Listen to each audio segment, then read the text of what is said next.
Being at Acxiom 10 years, we've evolved into having a real digital presence. And I think that can be really seen with IPG acquisition back in October 2018. And that has really helped propel us and get us the right investment and needs. And data is becoming hot. It is hot.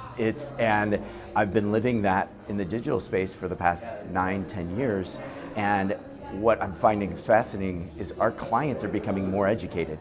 Our partners are becoming more educated. And when that happens, we're able to actually ideate much more effectively. And with the changes that are happening in the ecosystem, if you stick by the roots and foundation of good marketing and people-based marketing, having ethical data sourcing and managing it, which has been the foundation of Acxiom, we actually are ahead with all the privacy and legislation changes. So we're the ones helping change those policies and change people's decisions or how they view data and use data. So I'm excited about this. Now, obviously there's a lot of talk here about the transition into a cookieless future. Yes.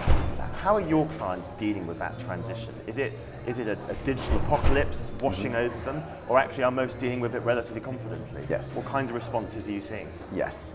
So I work with a lot of different partners, from agencies to publishers, DSPs, DMPs, and brands.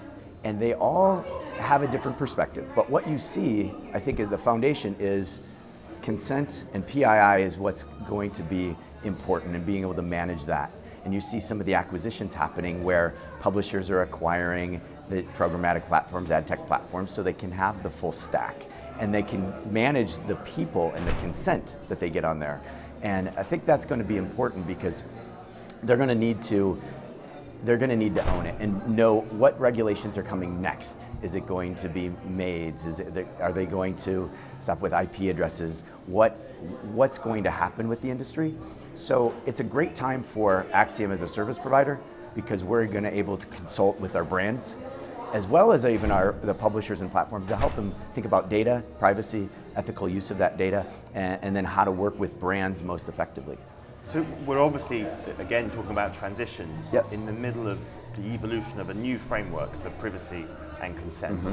There are lots of concerns that we're seeing a very uneven landscape emerging across different states in the United States, across Europe and so on and so forth. Yes. What problems is this fragmentation in approach creating?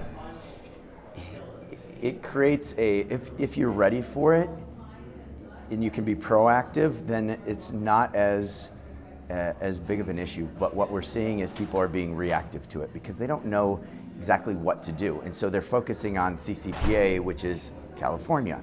And there's other laws coming with other states.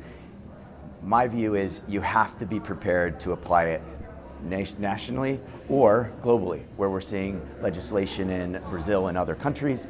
And so you have to have that awareness and a plan for each market and what they're going to do, and be able to operate at data levels that fit each of those markets.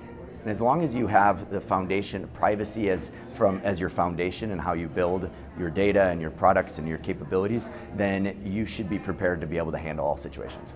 So when you think about new products and solutions for your clients, Yes. what are the kind of big areas where you're doubling down at the moment?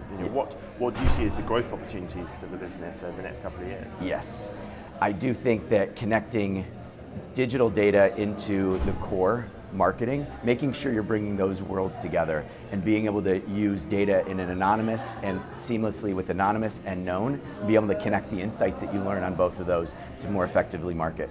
But then also being able to do it globally, because what we're finding in the global markets, they're going to accelerate their desire to be people-based, and you have to be there to help educate them and understand, okay, what's the investment, and be able to give them a good, better, best approach and consult. And that's what we're finding, is it's a lot of consulting education still happening in the market.